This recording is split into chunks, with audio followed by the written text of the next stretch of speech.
bomoni wana ezali équipe oyo eza kodirige bazobeta misiki ndenge biso kala mingi te toza kosala ekole moko munene mpona koédike bana na biso parce que Congo ezali pays moko munene. Congo ezali na musique, Congo ezali na culture, musique ya Amérique euta na Congo na Afrique centrale. Congo nyo tozosalema na mokili euta na Congo. Yango wana soki tozali awa kokumisa mboka oyo te, mais toyeka kolakisa bino ndenge baninga baza kosepela, ndenge baninga bazobatela constitution na bango. Ne touchez pas à ma constitution, ne touchez pas 200 ans, ya constitution ya mboka oyo ezali kamoko munene moni peuple bana sengo bana kelasi bana sengo kosepela mboka na bango baza kolakisa bango constitution bazo lakisa bango makambo etali vie ndeni ya kobatela mboka nini ya kolinga mboka bazo kolakisa bango yango wana Congo ya sika eye kofilme Congo ya sika eza kosala reportage oyo omoni batu nyonso baza mobilize kouta kuna na suka mboka mobimba eza mobilize po ete ya solo batu bazo sepela na constitution na bango yango wana nazanga moko te naza accompagné na celle qu'on appelle Anna Kibamba oyo azali reporter ya Congo ya sika. Je salue aussi de l'autre côté ya Suède ndeko na biso DT Eric Photo Triple B et puis tobengi Angèle Keba oyo aza sikoyo kuna aza ko couvrir pour na bino événement bandeko ya Suède kuna tobengi Patou Charles basimi masolo na mboka ya Allemagne tozali na Shalamama et puis na Kinshasa tozali na Sylvie Imani tozali na Kati tozali na Bobo Lebo na Validi. Alors Moussa Salema kitoko nde bomoni ngai awa naza assis, je travaille avec le blanc très organisé poète ya solo to mema ko lakisa fierté ya presse ezali le romo munene presse ezali ko pesa bino ba information nde bomoni awa te ko couvrir bino 200 ans ya Norvège ya constitution norvégienne ba changer yango te baza ko protéger plus yango po ete peuple ezala malamu po ete peuple ezwa eloko kolia po ete peuple kende hôpital gratuit école gratuit awa vraiment ezali vie sociale assurée de petolingi Congo ya lobi ezala boye yango na to katite tozali ko continuer reportage na biso tokokende be malembe ti tokoma na suka. Merci pour la première étape. Te remercier Anna Kibamba oyo azosala musala oyo tolanda ndenge nini masolo ekoleka.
Bonjour encore une fois de plus, chers internautes de 3 fois www Congo Yassika. Aujourd'hui, c'est le 17 mai 2014, ici à Norvège, d'où la Norvège fête sa constitution des 100 ans, des siècles après. Des siècles après la constitution, regarde cet peuple émerveillé.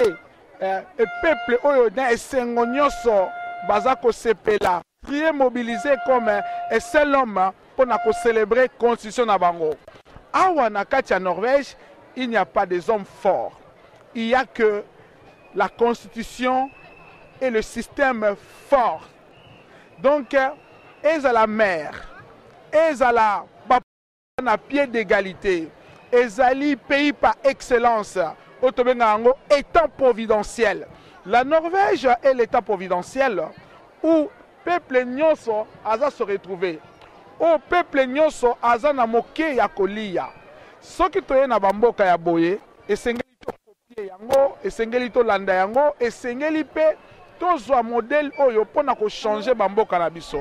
Yango wana bomoni kala mingi te balingi babanda milulu na bango, mais lelo oyo tokosala parallélisme entre le 17 mai ya République démocratique du Congo et le 17 Norvège de tokoyeba ya solo pays ni neza libre ndenge nini bazali libre ya alors kala mingi te tozolanda programme ezali kobanda. Merci tolanda programme oyo. I 1814 Grunnlova har blitt endret mange ganger siden den kom til i 1814. Mer enn 2/3 av lova sine paragrafer har blitt endret i løpet av alle disse årene. De siste endringene ble vedtatt for noen dager siden i Stortinget. Lova med alle senere endringer har hittil vært skrevet på dansk. Nå, 201 år etter at Ivar Aasen ble født, har grunnloven vår på vårt eget språk, nynorsk.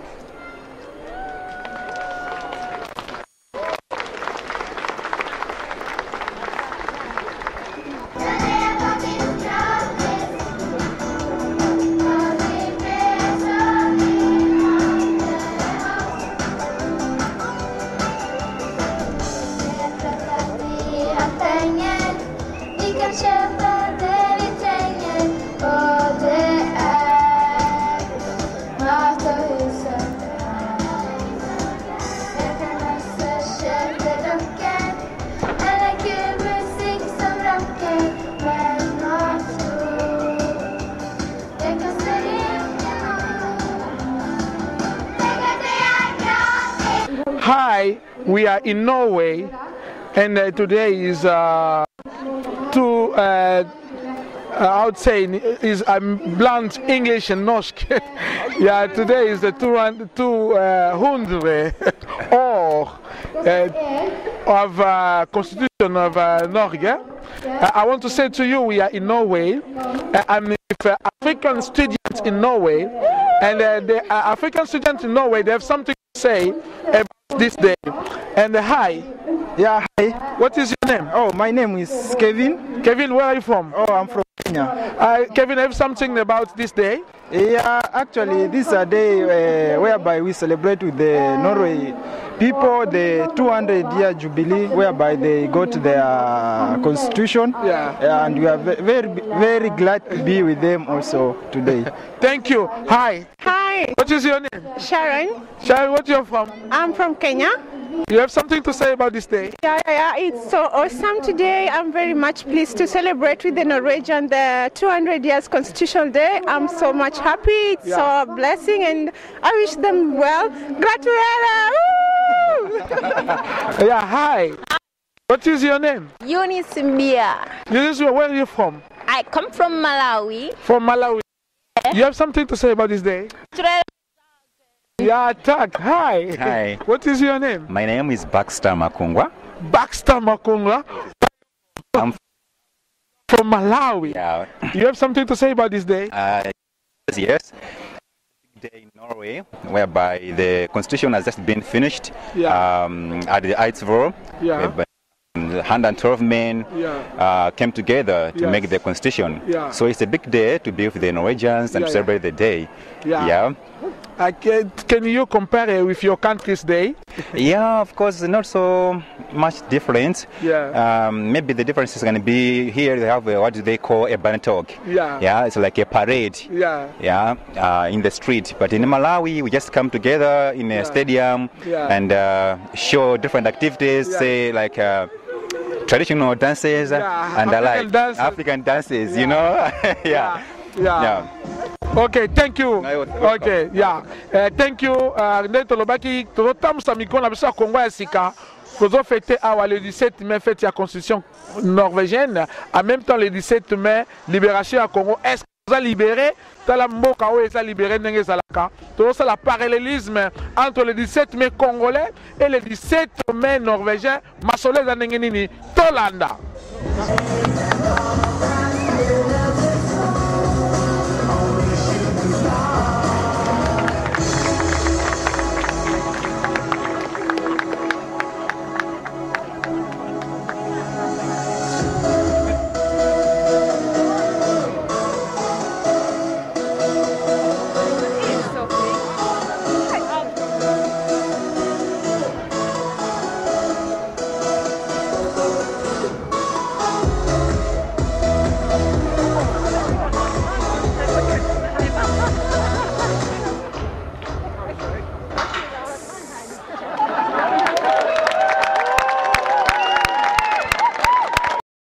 sitten mig? Kan du snacka lite om sitten mig? Vad heter du? Jag heter Maren. Okej, kan du snacka lite om sitten mig?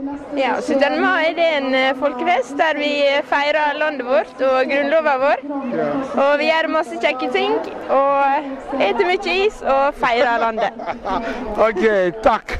Hej. Hej. Vad heter du? Ada. Ada, kan du snacka lite om sitten mig? Nej, 17. maj det är käckt vi firar 17. maj. 17 maj. Och speciellt grejer för oss som är ryssna, vi festar och extra massa. Is, ja.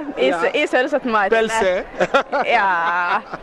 Okay. Ja. Allt det hör till 17. maj. Okej, gratulerar med dagen. Tusen tack.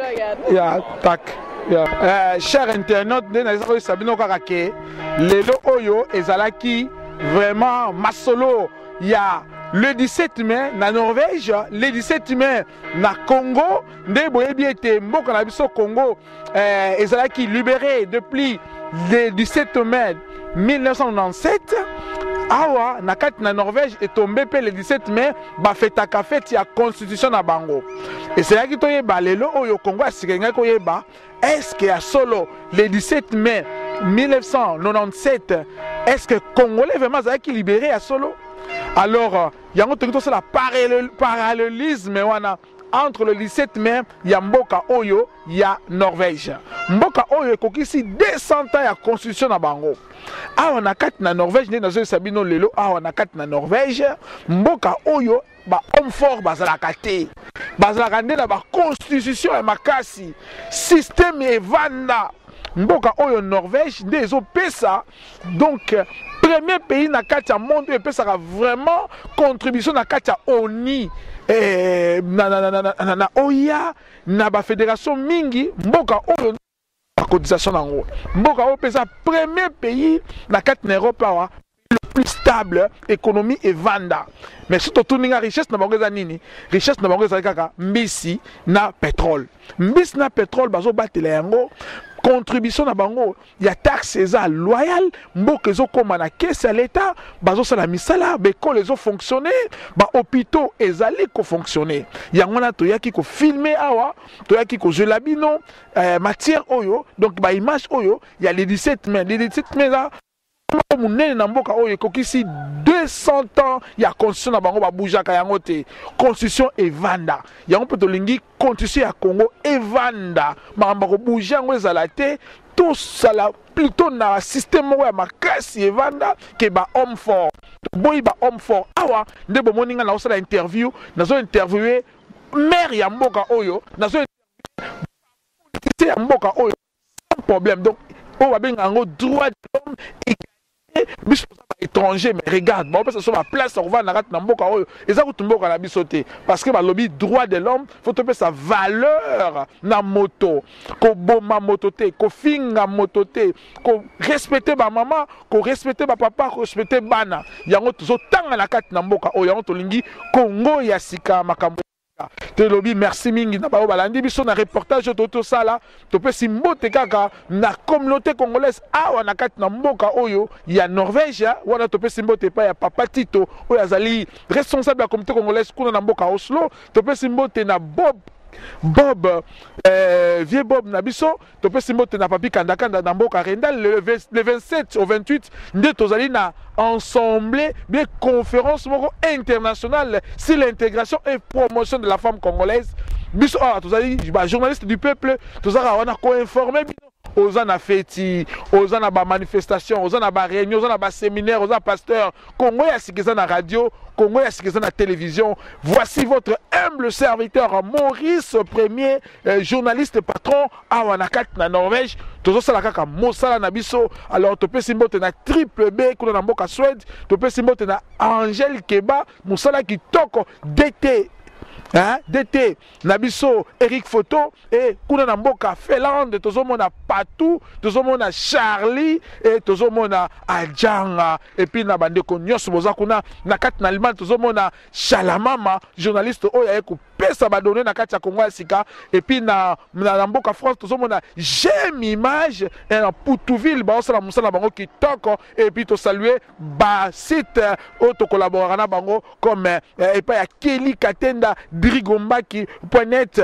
et puis bandeko nyonso oyo ya vundes image na kati na Allemagne to pesi yo pe ba mbote na yo awe ezalaki kaka masolo ya mikolo masolo ya le 17 mai entre le 17 mai congolais na le 17 mai norvégien banani oyo baza vraiment libéré banani oyo baza stable toningi kozwa ba exemple oyo pona ko changer mboka na biso ko changer mboka na biso la kisi to changer mentalité to changer système to zala na ba constitution fort na système fort pour être à solo congolais akoma bien alia amele akende kelasi azwa santé naye asenga minimum ya vie wana botika malamu place bozali nde bokomona biso tokotambola na bamboka ebele kaka pona ko informer bino koyeba vie en Scandinavie vie na Europe le kaka ndenge nini. Merci beaucoup Congo ya sika masolo ya mikolo suka la masolo.